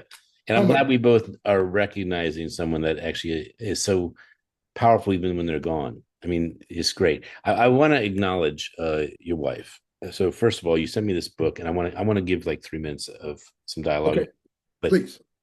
when you're living in abundance, you love other publishers because you love that they're actually serving the way you want to serve. And you can't serve 8.2 billion people. So be a patriot and an ally and someone that actually causes them to be better, you to be better. But this is your wife, obviously, and she's published your books. And I love your allegiance to her. I love the fact that you have found someone you're committed to. And I want to say, if she didn't publish his books, I might not have them in my hands. So I'm just so happy that you have this wonderful woman, and there's no competition. There's only, how can I actually promote her and what she's doing, because she's doing what I believe in. I believe in amplifying the goodness of someone that actually has something up here and something in here. So why don't you just talk about this book for a couple minutes? Yeah, everybody, everywhere I would go, people like, man, like, how'd y'all meet? And of course, especially back in the day, like, because we met through the internet. That's the name, Christian Computer Love, how to avoid the pitfalls and find the love of your life on or offline. Mm. And so we kept hearing these people ask us, because they would say, like, you guys are newlyweds. Like, no, we've been married for so long. Like, are you really serious? You've been married? Well, where'd y'all, how'd you meet? I'm like, you don't want to know. And we would tell them, they're like, it really works. I'm like, well, if you do it properly, they would say, well, how? And after about 40 people, I told my wife, we just missed a way of being blessed and blessing people. She said, what are you talking about? I said, we need to have our story in a book form. That way people can just get the book. And there, because everybody would say, oh, I got a sister that needs to hear this. I got a brother. I got a this. I got a son. I got a, and so that's why, we wrote the book to solve a need. And our story was crazy because my wife, her co-workers told her, all you do is go to work, church, and school. You need a life. And so they didn't even ask her. She didn't even know. They put her picture on a dating website. Yep. I'm being mentored by this guy who's teaching me internet marketing, because he said, Doc, you do all this traveling. I mean, you're doing good, but if you don't travel and speak, you don't get paid. He said, I can hit a button this weekend and make $100,000 easily. I was like, okay, you're my mentor. Teach me, right? And so one of the things he said is, by the way, you need to do some internet dating. I was like, internet dating, dude, I got skills. He said, no, I'm talking about finding a wife. He said, I found my wife. No, you didn't. So he called his wife and she's like, yeah, we met on Match.com. I said, really? So anyway, make a long story short, I get on this dating website. Little did I know it's the same website they put Nadia on. Nadia walks into work one day, they're laughing, sitting around the computer, and she's like, "What's so funny?" They flip it around, there's her pictures. Y'all did not take that down. It's like, it's too late. What's the free 30-day trial? Well, she goes on there, rearranges everything, and she's like, "I'm so upset with y'all. Y'all shouldn't have done this." And guess who sees it? Among me and 400 other people that try to get. And so all these messages, and she's like, "I don't know what to do." And the thing said, "Just say hi." And she's like, "Okay, wait, this guy looks really interesting." Oh, 717. She looks it up. That's Pennsylvania. And she was in Texas. She's like, "That way I never have to, we can just talk." Yes, this is the perfect guy. And she calls. And first of all, she had this soft voice. I was like, "Oh no, you really talk like this?" She's like what? I mean, is it okay? I'm like, "Yeah, you talk soft." I'm thinking, Ken, I'm never going to get yelled at again, right? And so I said, "Can we have a date?" She said, "Date? You live in Pennsylvania?" I'm like, "No, I'm from Pennsylvania." I was 20 minutes away. Make a long story short, from the first date, we've been together every day since. 5 months after dating, we got married. And so we just celebrated well, coming up on our 17th anniversary now. But it's just been an amazing thing.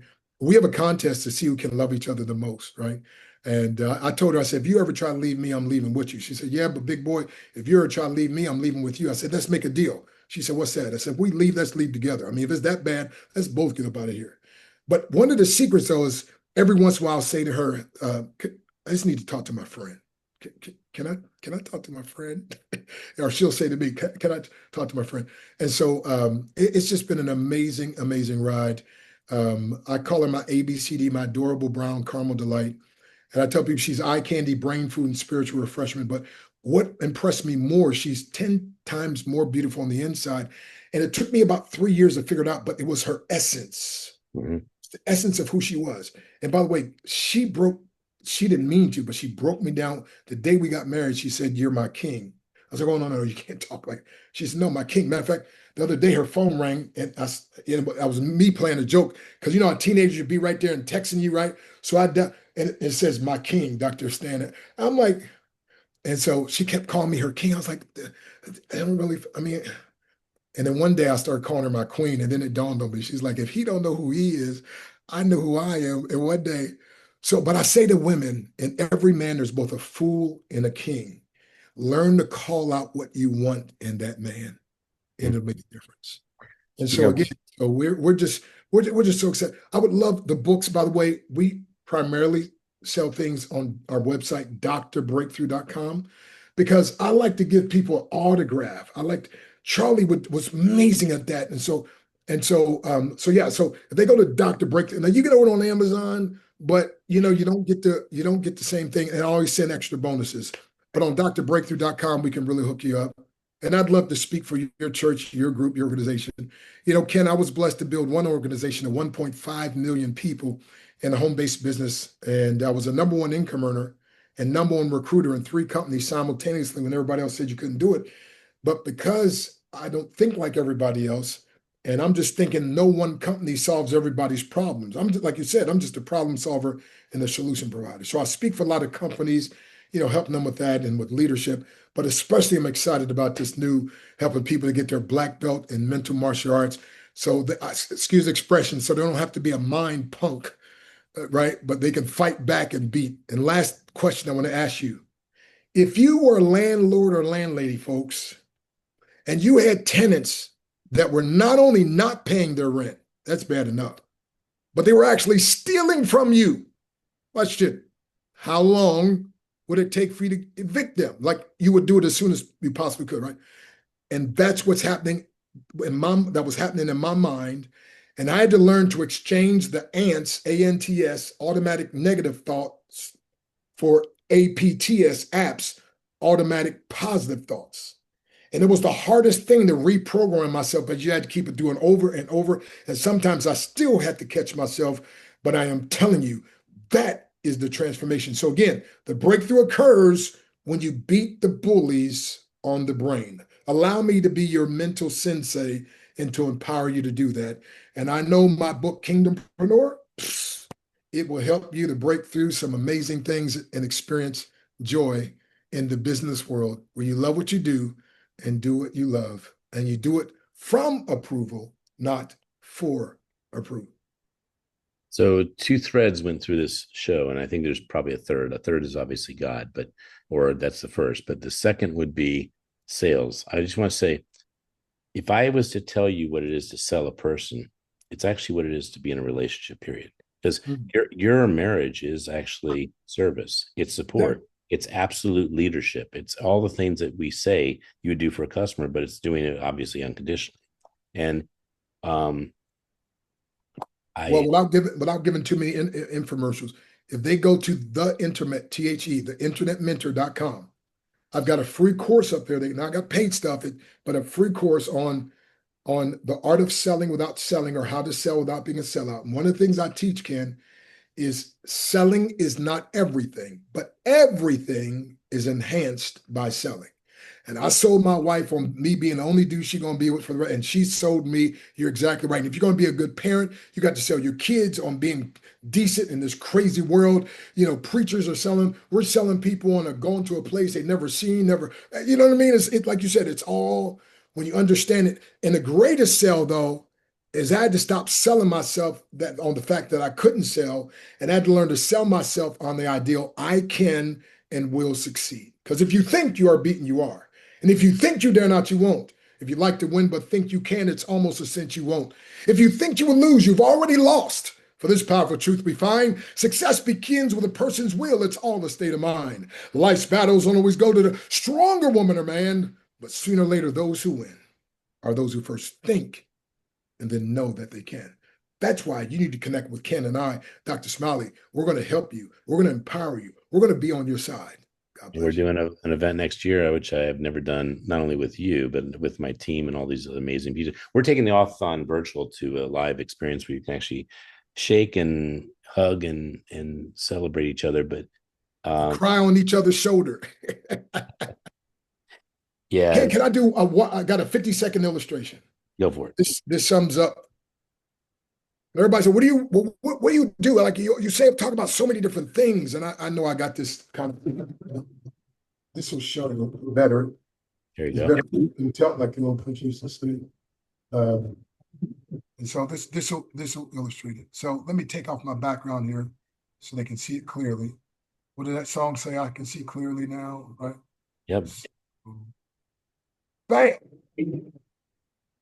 So this is, we all have that spot.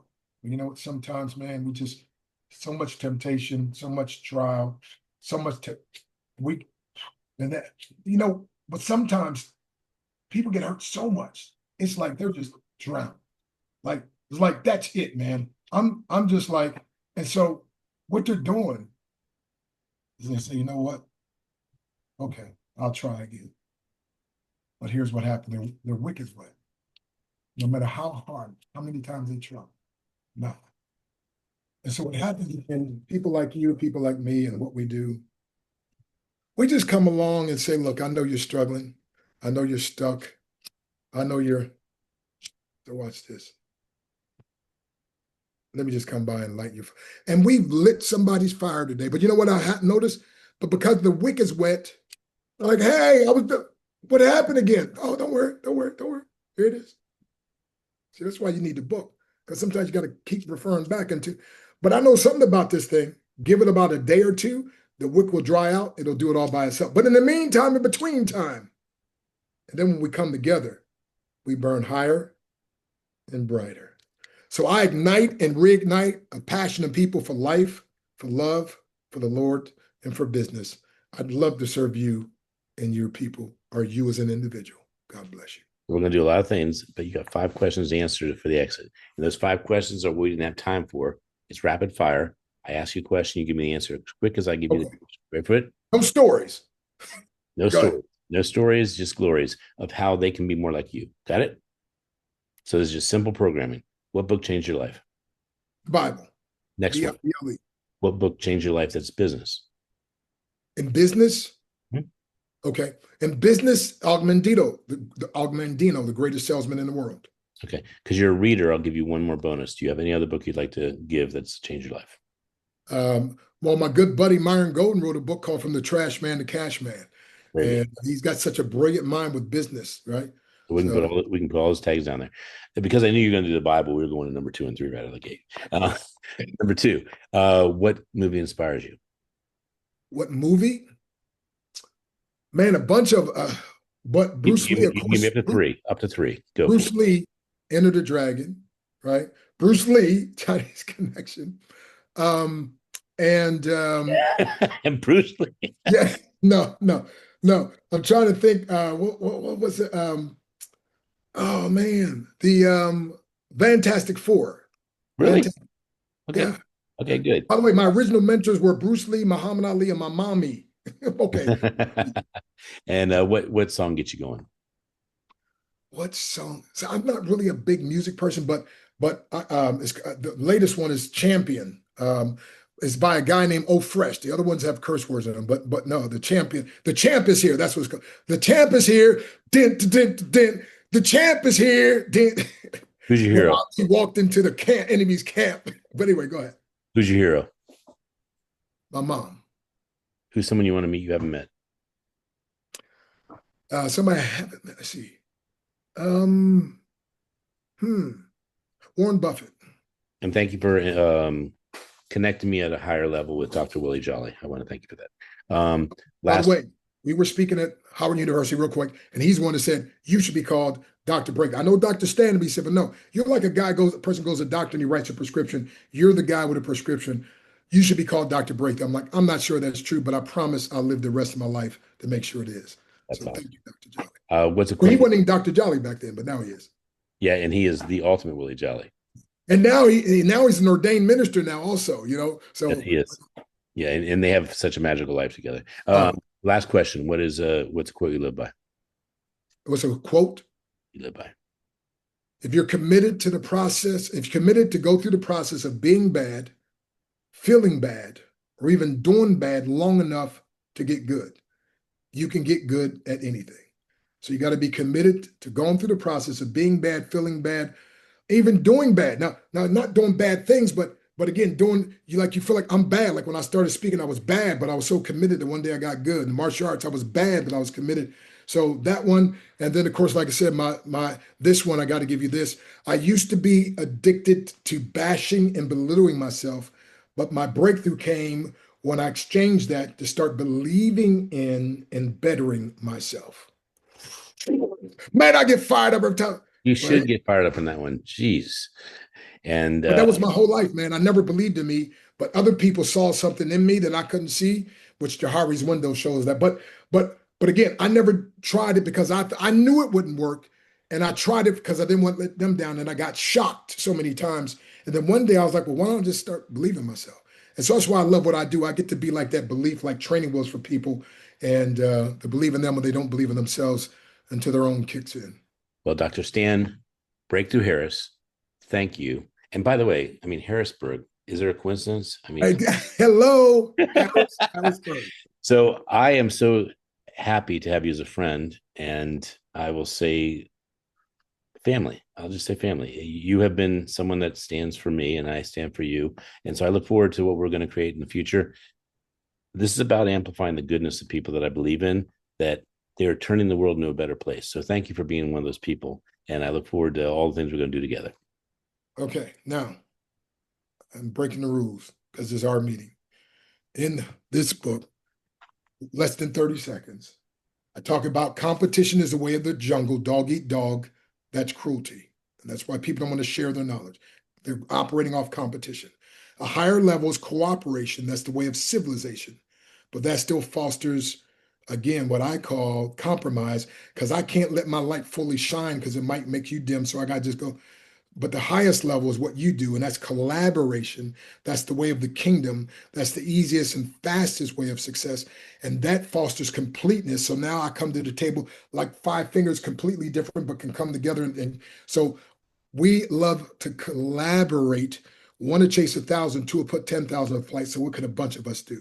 So it takes, again, a dream that's big enough that you have to assemble a team and have one theme, and the breakthrough occurs. I will only add to celebrate who you collaborate with. Oh, now I got to throw that in next time. Dr. Smiley said so. God bless you, brother. I'll see you soon. We have an authon back to school. We have 2 more authons. We are going to change the rules that you can actually show up when you do great messages. So pay attention. Dr. Stan's going to get you there. We will together. Keep what? Smiling. And I'm going to say, keep breaking through because it's breakthrough time. Amen. Thank you, brother. All right.